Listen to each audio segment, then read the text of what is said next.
विश्वात्मा social association विटा आणि इनाली फाउंडेशन पुणे यांच्या संयुक्त विद्यमाने बॅटरीवरती चालणारा मोफत इलेक्ट्रॉनिक प्रोस्थेटिक हँड कॅम्प दिनांक 2 मार्च 2025 रोजी, वेळ सकाळी 10 ते दुपारी 1 पर्यंत, स्थळ केमिस्ट भवन, आदर्श कॉलेजच्या पाठीमागे, मायनी रोड, विटा.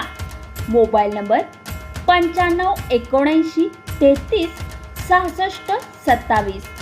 कृपया कॅम्पसाठी येताना आधार कार्ड प्रत घेऊन येणे बंधनकारक आहे.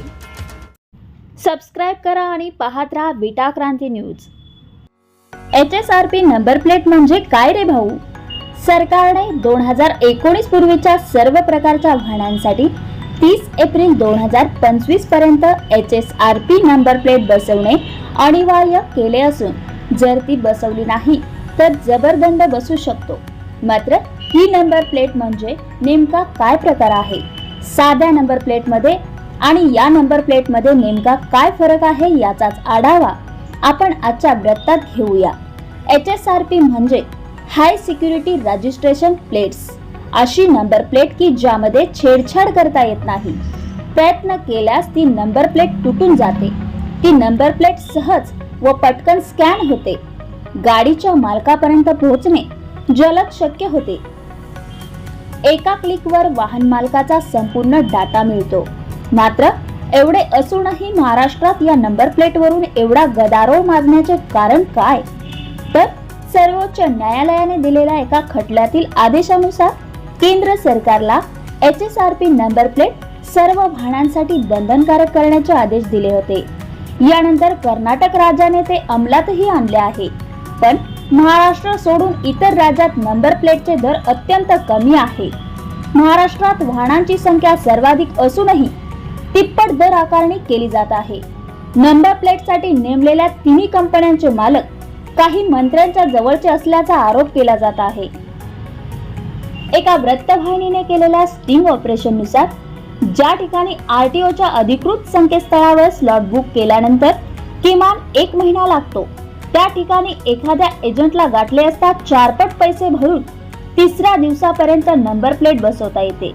तसेच कोरोनाच्या काळात काही गाड्या ज्या की 2019 नंतरच्या असून देखील त्यांना विलंबामुळे साध्याच नंबर प्लेट मिळाल्या आहेत.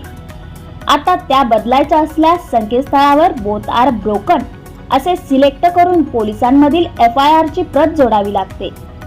शिवाय ऑनलाईन पेमेंट करूनही नंबर प्लेट बसवणाऱ्या कंपन्या पुन्हा बसवण्याची रक्कम अव्वाच्या सव्वा वसूल करते. शिवाय हा मुद्दा येतोच की HSRP नंतरही गाड्या चोरीला जाणारच की?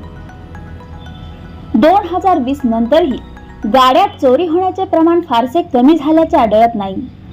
आणि जर निर्धारित वेळेत जर नंबर प्लेट बदलली गेली नाही तर तब्बल 5,000च्या पटीत दंड आकारला जाणार आहे. 2 महिन्यात 3 कोटीहून अधिक गाड्यांची नंबर प्लेट बनवणे अत्यंत अवघड आहे. तसेच या बाबतीत स्पष्ट सूचना नसल्याने ग्रामीण भागातील नागरिकांचे प्रचंड हाल होणार आहेत. www.transport.maharashtra.government.in या संकेतस्थळावर जाऊन जिल्हा निवडून RC बुक मधील माहिती टाकल्यानंतर स्लॉट बुक होतो. त्यानंतर निर्धारित वेळेत गाडी मालकाला मूळ कागदपत्रासह जावे लागते. यानंतर नंबर प्लेट बसवली जाते. घरी येऊनही ही सेवा मिळू शकते. त्यासाठी जास्तीचे पैसे मोजावे लागतात. एकंदरीतच लाडक्या बहिणींना दिला गेलेला पैसा अशा पद्धतीने वसूल केला जात असल्याची टीका विरोधकांनी केली आहे. बातमी संकलन व छायाचित्रण विवेकानंद कुंभार, क्रांती न्यूज, विटा.